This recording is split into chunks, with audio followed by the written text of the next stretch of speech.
आज हम अध्ययन करेंगे गोविंद पारिक की पेज नंबर 3 एंड 4। ठीक है ना। ये कंपैरेटिव स्टडी करेंगे, यहाँ पे लर्न करेंगे और विथ निमोनिक्स के साथ करेंगे। ठीक है ना। पेज नंबर 3 में नपुंसक के भेद से स्टार्ट किया गया है। ठीक है ना। चरक ने नपुंसक के 4 भेद माने हैं और सुश्रुत ने 5 भेद माने हैं। ठीक है ना। चरक द्वारा जो 4 भेद बताए गए हैं वो क्या क्या है? ध्वज उपघात, बीज उपघात, वृद्धावस्थाजन्य और शुक्र क्षयजन्य। ठीक है ना। शुक्र क्षयजन्य को असाध्य बताया गया है। और सुश्रुत ने जो 5 बताया है इसमें 4 सशुक्रज है और 1 जो है अशुक्रज है। ठीक है ना। तो जो 4 जो है सशुक्र वाले वो क्या है? आसिक्य, सौगंधिक, कुंभिक व ईर्ष्यक। ठीक है ना। इसमें क्या है? अशुक्र में क्या है? षंड है, नर षंड और नारी षंड दोनों आता है। ठीक है। फिर आता है कलव्य। कलव्य सुश्रुत के द्वारा 6 बताया गया है। ठीक है। और चरक के द्वारा 4 बताया गया। सुश्रुत ने कलव्य 6 क्या बताया है? मानसिक, शुक्र क्षयज, अति मैथुनजन्य, शुक्र बेगावरोधस, मेड रोगजन्य व शहद। मेड रोगजन्य को मर्म छेदन जन्य भी बोलते हैं और ये इंपॉर्टेंट है। इसमें मर्म छेदन कौन से मर्म छेदन से कलव्य होता है? बिटप मर्म। ठीक है ना। इन्होंने मेड रोगजन्य और सहज को असाध्य बताया गया है। और 6 में क्या था? सहज यानी कि जो बाय बर्थ ही कलव्य है। इसके बाद से बल वृद्धि कर भाव 13 है, शरीर वृद्धि कर भाव चरक के जरिए 4 है और वाग्भट के जरिए 17 बताया गया है। और आहार परिणाम कर भाव 6 बताया गया है। ठीक है ना। यहाँ पे शरीर वृद्धि कर भाव बेसिकली जो 4 है ये कौन कौन से हम इससे याद करेंगे? आकाश यानी आहार, कालयोग, अभिघात और स्वभाव से। ठीक है ना। स्वभाव जो है दोनों जगह है, एक तो शरीर वृद्धि कर भाव और दूसरा बल वृद्धि कर भाव, दोनों में ही है स्वभाव। ठीक है ना। तो स्वभाव बल वृद्धि कर भाव ये कितने बताए गए हैं? 13 बताए गए हैं। तो ऐसे याद कर सकते हैं। किसका बल? तेरा बल। कौन बल बढ़ाएगा? तू बल बढ़ाएगा अपना। ठीक है ना। तो यहाँ पे बल वृद्धि कर भाव इससे 13 बल। किसका बल? तेरा बल। ठीक है ना। और आहार परिणाम कर भाव जो है इसमें 6 बताया गया है। ठीक है ना। जो 6 है ये इसमें क्या क्या है? अग्नि, वायु, क्लेद, काल, स्नेह और संयोग। अग्नि, वायु, क्लेद, काल, स्नेह और संयोग ये रहे आहार परिणाम कर भाव 6। ठीक है ना। अब आता है कोष्टांग। चरक ने 15 कोष्टांग बताए हैं और सुश्रुत ने 8, काश्यप ने भी 8 बताया है। चरक ने 15, सुश्रुत ने 8, वाग्भट ने 8 और काश्यप 13 बताए हैं। ठीक है। तो हम एक एक करके देखते हैं। चरक के जरिए जो कोष्टांग की संख्या बताई गई है ये क्या क्या है। हम 3 के पेयर में पहले देखेंगे हृदय, बस्ती, नाभि, जो कि हम त्रिमण क्या देखते हैं? हृदय, बस्ती और मूर्धा। तो यहाँ पे मूर्धा नहीं है, नाभि है। ठीक है ना। हृदय, बस्ती, नाभि। फिर आता है यकृत, प्लीहा, फिर 2 आता है वृक्क एंड वापावह। फिर आता है पाचन से हम देखते हैं अमाशय, देन खाना कहाँ गया? पक्वाशय में, देन क्षुद्र आंत्र, देन स्थूलांत्र, देन उदरगुद, देन अधःगुद, उसके बाद से पुरीसाधार।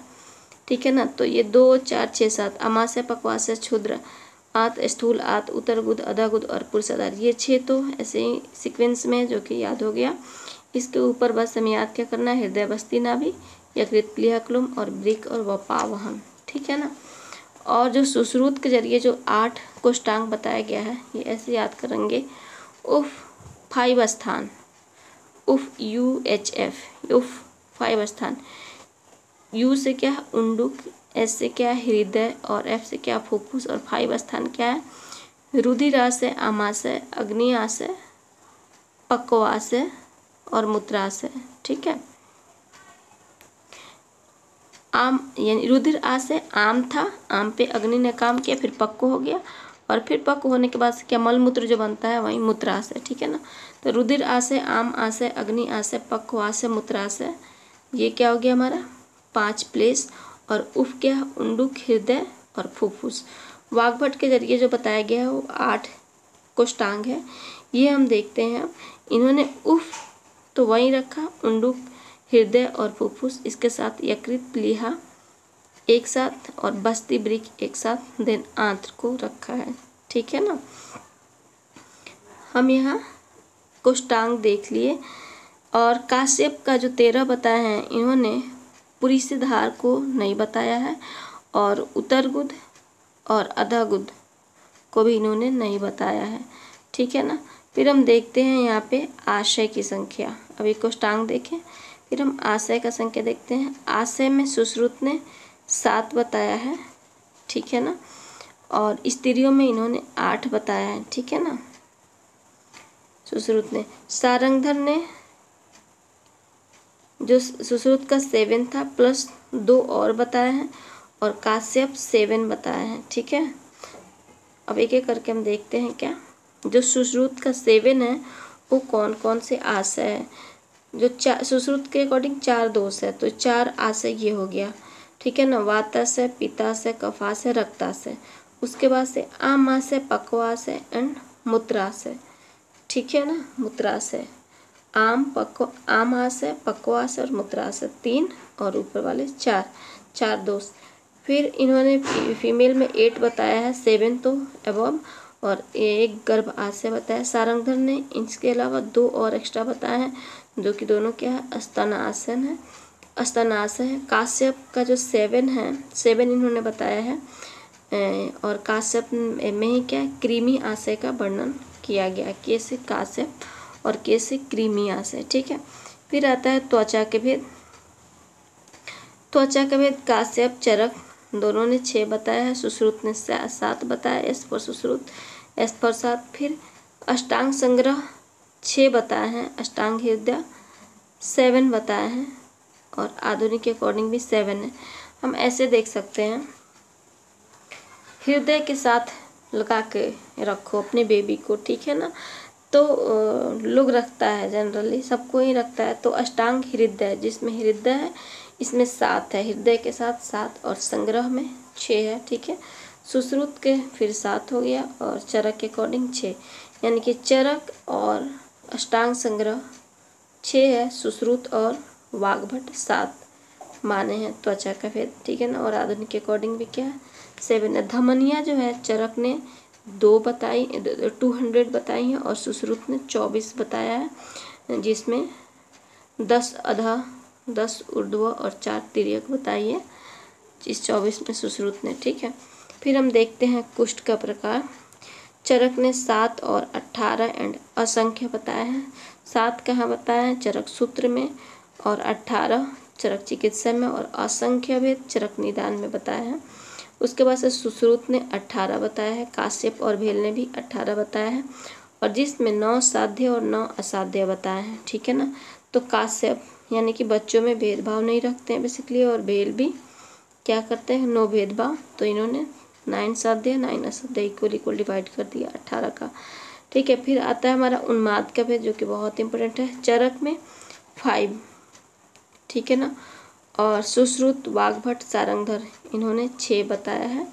ठीक है ना। माधवकर ने भी 6 बताया है, सुश्रुत मतानुसार ही, यानी कि चरक का 5 है, बाकी सबका 6 है। ठीक है ना। उन्माद का भेद, तो जो चरक के अकॉर्डिंग जो 5 है क्या, वातज, पित्तज, कफज, सन्निपातज, उसके बाद से आगंतुज। ठीक है। और सुश्रुत ने जो बताया है, ये 5 के अलावा क्या बताया है, विसर्ज माने हैं। ठीक है ना। विसर्ज भी माने हैं। फिर आता है शोथ के भेद। शोथ चरक में 2 भी बताया गया, 3 भी बताया गया, लेकिन 3 ज़्यादा करेक्ट है, क्योंकि जो चरक शोथ का 19 नंबर जो चैप्टर है, अष्ट उदरीय अध्याय, जो भी डिवीजन बताया गया है डिजीज का, वो ज़्यादा मोर ऑथेंटिक माना जाएगा रेफरेंसेस उस अध्याय का देने में। ठीक है ना। क्योंकि वहाँ पे सारे डिजीज का डिवीजन बताया गया, तो वहाँ पे जो शोथ का जो भेद बताया गया वो 3 बताया गया है। ठीक है ना। तो यहाँ पे 2 और 3 है, लेकिन 3 ज़्यादा ऑथेंटिक है। सुश्रुत 2, 5, 6 है, वाग्भट 3 और 9 है। जो वाग्भट ने 3 जो बताया है शोथ के टाइप, वो पृथु, उन्नत और ग्रथित, ये इम्पोर्टेंट है। ये पूछा गया है। पृथु, उन्नत और ग्रथित माधवकर ने और सारंगधर ने 9 बताया है शोध के प्रकार। फिर ग्रंथि का भेद हम देखते हैं, ठीक है ना। चरक ने ग्रंथि का भेद 6 बताया है, सुश्रुत ने 5 बताया है और वाग्भट और सारंगधर 9 बताया है। चरक जो 6 बताए हैं ग्रंथि का भेद, ये क्या है, वातिक, पैतिक और सलाइस्मिक, ठीक है ना। उसके बाद सिराज, मानसज और मेदोज, ठीक है ना, सिराज, मानसज और मेदोज। और सुश्रुत ने जो 5 बताया है, इन्होंने चरक का जो मानसज है वो हटा दिया है, ठीक है ना, सिराज और मेदोज रख दिया है। तो ऐसे हम याद कर सकते हैं MS, सुश्रुत क्या है, MS लगता है जो सर्जरी करते हैं, तो MS मेदोज और सिराज, ठीक है ना। मानसज इन्होंने हटा दिया है। फिर उसके बाद से वाग्भट जो का जो 9 बताया गया है, चरक उक्त जो है 6, उसके साथ से क्या है, अस्थिज, व्रणज और रक्तज, रब, तुझमें रब दिखता है यारा मैं क्या करूं, ठीक है ना। तो वाग्भट में यहाँ क्या है, रब है, रब, रक्तज, अस्थिज और व्रणज। और फिर आता है सारंगधर में 9 बताया गया है, ये क्या है, वातज, पित्तज और कफज। देन द्वंद्वज, सन्निपातज, ठीक है ना। देन विसज और अभिघातज, सब, सन्निपातज, विसज और अभिघातज, तो इसमें क्या हो गया, सब। सारंगधर में क्या है, तुझमें सब दिखता है, ठीक है ना, सब, सन्निपातज, अभिघातज और विसज, ये सारंगधर में है। और वाग्भट में क्या है, रब दिख रहे थे, रक्तज, अस्थिज और व्रणज। और चरकोक्त जो 6 है ये है। इसके बाद हम देखते हैं क्या, वृद्धि के भेद। वृद्धि के भेद चरक ने 3 बताए हैं, व्रणज, इसी को ही हर्निया बोलते हैं, मूत्र वृद्धि और मेदोज वृद्धि, ठीक है ना। सारंगधर ने अंड वृद्धि के बारे में वर्णन किया है। जिस तरीका से हमारा डिजीज का जो टाइप्स वर्णन हुआ है चरक सूत्र 19 नंबर चैप्टर अष्टोदरीय अध्याय, इसी तरीके से जो सारंगधर में है पूर्व खंड का 7 नंबर चैप्टर में सारे डिजीज का डिवीजन बताया गया है। तो अंड वृद्धि इन्होंने ही माना है सारंगधर ने, ठीक है ना। फिर आता है स्लीपत का कोई भेद चरक ने नहीं माना है। सुश्रुत ने 3 भेद माना है स्लीपत का, वातिक, पैतिक और कफज, ठीक है ना। फिर आता है भगंदर का भी कोई चरक ने भेद नहीं माना है। सुश्रुत ने 5 भेद माना है, ठीक है ना। 5 भेद कौन कौन सा, वातज, पित्तज, कफज, सन्निपातज और छतज। वातज को ही इन्होंने सतपोनक बोला, यानी कि बहुत सारा, सत मीन्स 100, पोनक मीन्स छिद्र, तो वात वाले में ही बहुत सारा छिद्र होगा, सतपोनक। पैतिक, उष्ट ग्रीवा, ऐसे याद कर सकते हैं, जो ऊँट है मरुस्थल भूमि में पाया जाता है, गर्म इलाके में, तो पैतिक, ठीक है ना। तो उष्ट ग्रीवा पैतिक हो गया। परिस्रावी, जहाँ स्राव है वहाँ कफ है, परिस्रावी हो गया। अम्बुकावर्त, जो बच्चा सन्निपातज, ये क्या है, अम्बुकावर्त, इसी को बोला गया। उसके बाद से छतज आ जाता है। वाग्भट ने भगंदर के 8 टाइप्स बताए हैं वाग्भट ने, ठीक है ना। ये क्या है, 5 पार, ठीक है ना, 5 पार, 5 प्लस पार, ये कोडिंग याद करना है। 5 जो हमने ऊपर पढ़ा है सुश्रुत के अकॉर्डिंग, और पार का मतलब परिक्षेपी, अरसो भगंदर और रिजु भगंदर, PAR से, PAR, परिक्षेपी, अरसो भगंदर, रिजु भगंदर रिस्पेक्टिवली। इसमें जो दोष है वात पित्त, पित्त कफ और वात कफ है, परिक्षेपी, अरसो भगंदर और रिजु भगंदर, ठीक है। फिर हमारा आता है अर्श के भेद। चरक और वाग्भट दोनों के अकॉर्डिंग 2 बताया गया है, सहज व उत्तर कालज, ये चरक चिकित्सा में है। और जो चरक सूत्र 19 में है ये 2 बताए हैं, आर्द्र और शुष्क, ठीक है ना। जो आर्द्र है पित्त और रक्त दोष ये है प्रीडोमिनेंस, और जो शुष्क है ये वात और कफ है, ठीक है ना। वात और कफ इसमें दोष है, बताया गया है शुष्क में। इसके बाद से आता है हमारा सारंगधर ने भी 6 बताया है, सुश्रुत ने भी अर्श के भेद 6 बताए हैं, ठीक है।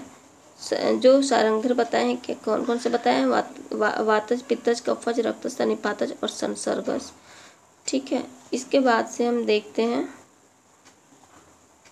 अर्श के दुष्य। अर्श के दुष्य जो बताया गया है चरक ने 3 बताया गया है, चरक ने 3 बताया है, मांस, मेद और त्वक। लेकिन सुश्रुत ने ओनली 2 बताया है, त्वक और मांस, ठीक है ना। अर्श के दूसरे त्वक और मांस, इन्होंने मेद को नहीं बताया है सुश्रुत ने। हम ऐसे जनरली हम देखते भी हैं तो क्या होता है, मांस और क्या होता है, त्वक ही तो होता है। तो चरक में जो अर्श है बेसिकली क्या है, ये सुश्रुत में अच्छे से इसका वर्णन मिलता है, इसलिए ये सही बताया है। एक तरीके से हम ऐसे कोरिलेट कर सकते हैं त्वक और मांस को, लेकिन हमारा चरक में मेद को भी घुसा दिया गया है, ठीक है ना। तो मेद, मांस और त्वक किसमें है, चरक में, और ओनली 2 दुष्य अर्थ के त्वक और मांस सुश्रुत के अकॉर्डिंग। फिर आता है पांडु का भेद, चरक में 5 और सुश्रुत ने 4। माधव ने भी 5 बताया, चरक और माधव सिमिलर, सुश्रुत ने 4 और हारिज ने 8 बताया। बहुत इंपॉर्टेंट है पांडु के भेद। जो चरक ने 5 पांडु के भेद बताए हैं, कौन कौन से, वातिक, पैतिक, कफज, उसके बाद से सन्निपातस, देन मृद भक्षण जन्य, ठीक है ना। और सुश्रुत ने जो बताया है ये 4 बताए हैं इन्होंने। मृद भक्षण जन्य कोई पांडु नहीं बताया है, ठीक है ना। इन्होंने पांडु के पर्याय बताए हैं जो कि बहुत इंपॉर्टेंट है। क्या है, पानकी, लाधरक, अलसाख्य, पानकी, लाधरक और अलसाख्य। देन माधव का भी चरकोक्त है। हारित ने 8 बताया है, इसमें चरकोक्त जो 5 है वो है, और फिर 2 कामला, 2 कामला कौन से, कामला एंड कुंभ कामला और 1 हलीमक। चरकोक्त 5, कामला, कुंभ कामला और हलीमक, ये 3 हो गया। तो इन्होंने हारित का ही बताया गया है ये पांडु के भेद। फिर उसके बाद से आता है पांडु के दुष्य। पांडु के जो दुष्य है ये क्या, त्वक, रक्त, मांस और त्वचा, रक्त, मांस और त्वचा। और जो हमारा मांस, त्वचा कहाँ था, मांस, त्वचा, मेद, मांस और त्वचा कहाँ था, अर्श में था, ठीक है ना। इसमें रक्त नहीं था दुष्य, ये ध्यान में रखना है। ना ही अर्श के दुष्य में चरक ने रक्त को दुष्य माना है, और ना ही सुश्रुत ने जो रक्त माना गया है, पांडु में माना गया है दुष्य रक्त, मांस और त्वचा, और सुश्रुत ने केवल रक्त माना है, ठीक है ना। और कामला, स्तनरोग, भगंदर, ये 3 का जो दुष्य है ये क्या है, राम, रक्त और मांस है। ओनली रक्त और मांस जो किसमें, कामला, स्तनरोग और भगंदर में है, एक्चुअली भगंदर में है, ठीक है ना। और अर्श में क्या है, रक्त नहीं है, ये याद रखना। मेद, मांस और त्वक है, चरक के अकॉर्डिंग त्वक और मांस है, लेकिन वही पांडु के दूसरे में क्या है, रक्त, मांस और त्वचा है, और सुश्रुत ओनली रक्त ही माने हैं पांडु में, ठीक है। देन आता है हिक्का के भेद, चरक ने 5 बताया है, सुश्रुत ने भी 5 बताया है। इसमें चरकोक्त जो 5 है ये क्या है, अन्नजा, व्याप्यता, क्षुद्र हिक्का, महाहिक्का और गंभीरा हिक्का, ठीक है ना। सुश्रुत ने जो व्याप्यता है, व्याप्यता के स्थान पे इन्होंने यमला, यमला पागल दीवाना, ये जो सॉन्ग है ये सुश्रुत का है। एज फॉर सॉन्ग सुश्रुत और यमला, ठीक है ना। व्याप्यता के स्थान पर यमला आ गया, ठीक है ना। और सेम सुश्रुत वाला ही क्या, वाग्भट, सरंगर और माधव, ये सारे वही माने हैं, यमला ही, यमला पागल दीवाना, यानी सारे आ गए इसके पीछे, ठीक है ना। माधव, सरंगर, वाग्भट, सुश्रुत सारे, ठीक है। और चरक क्या है, अन्नजा, व्याप्यता, क्षुद्रा, महा और गंभीरा हिक्का। फिर आता है हमारा अतिसार के भेद। अतिसार चरक ने 6 माना है, और वाग्भट ने भी 6 माना है। वाग्भट और चरक के अकॉर्डिंग जो 6 है, एक्चुअली यहाँ पे चरक, वाग्भट, सुश्रुत और माधव सारे ने ही अतिसार के भेद क्या माने हैं, 6 माने हैं। लेकिन चरक जो माने हैं वही वाग्भट माने हैं, जो सुश्रुत माने हैं वो माधव ने माना है, ठीक है ना। तो चरक जो 6 क्या है, वातिक, पैतिक, श्लेष्मिक, सन्निपातिक, भयज और शोकज। और सुश्रुत में क्या है, इन्होंने भय के स्थान पे आमज, अतिसार माना है, ठीक है ना। इन्होंने तो भय को निकाल ही दिया। सुश्रुत इतने सर्जरी करते हैं तो उनको क्या भय रहेगा, भय के स्थान पे क्या कर दिया, आमज ला दिए, भय को निकाल दिए, ठीक है ना। तो भयज के स्थान पे आमज को ला दिए, और शोकज तो हर जगह रहेगा, ठीक है ना। भय के जगह पे इन्होंने आमज, ये आम से डरते हैं, ठीक है ना, तो इन्होंने आम को रखा, भय को निकाल दिया, ठीक है। माधव सुश्रुत का है, और चरक जो है वाग्भट का सिमिलर है, ठीक है ना। फिर आता है विसर्प के भेद। विसर्प के भेद चरक ने 7 बताया है और सुश्रुत ने 5 बताया है। विसर्प में वातिक, पैतिक, श्लेष्मिक, सन्निपातिक 4 तो सच हो गया। फिर उसके बाद से आग्नेय ग्रंथि और कदर्म। आग्नेय ग्रंथि और कदर्म विसर्प के भेद चरक ने माना है। आग्नेय में वात और पित्त रहेगा, ठीक है। फिर ग्रंथि में वात कफ, कहीं भी ग्रंथि आएगा, बिना वात कफ के कोई ग्रंथि नहीं होता। कर्दम क्या है? कीचड़, यानी पित्त पाक किया और कफ सराव किया, तो ये दोनों से क्या गया? कीचड़ बना, तो कर्दम हो गया। फिर हमारा आता है सुश्रुत ने 5 बताया है। तृष्णा के भेद अब देखते हैं। चरक ने 5 बताया है, सुश्रुत ने 7 बताया है। एस फॉर सुश्रुत 7, ठीक है ना। चरक का जो 5 है वो वातिक पैतिक। चरक ने कफज तृष्णा नहीं बताया। फिर आता है आमज, उपसर्गज और क्षयज, ठीक है। सुश्रुत ने जो 7 बताया है, इन्होंने श्लेष्मिक बताया है, वातिक पैतिक श्लेष्मिक, आमज, क्षतज, क्षयज और भक्त निमित्तज, ठीक है ना। सुश्रुत ने जो 2 एक्स्ट्रा बताया है वो क्या है? श्लेष्मिक हो गया और भक्त निमित्तज हो गया, ठीक है ना। सुश्रुत ने बताया भक्त निमित्तज। उसके बाद से क्षयज दोनों जगह है और इसमें छतज आ गया, ठीक है ना। छतज यानी श्लेष्मिक और छतज, ये 2 चीज़ इसमें क्या हो गया? नया आया। और उसके साथ साथ इन्होंने उपसर्गज की जगह पे क्या रख दिया?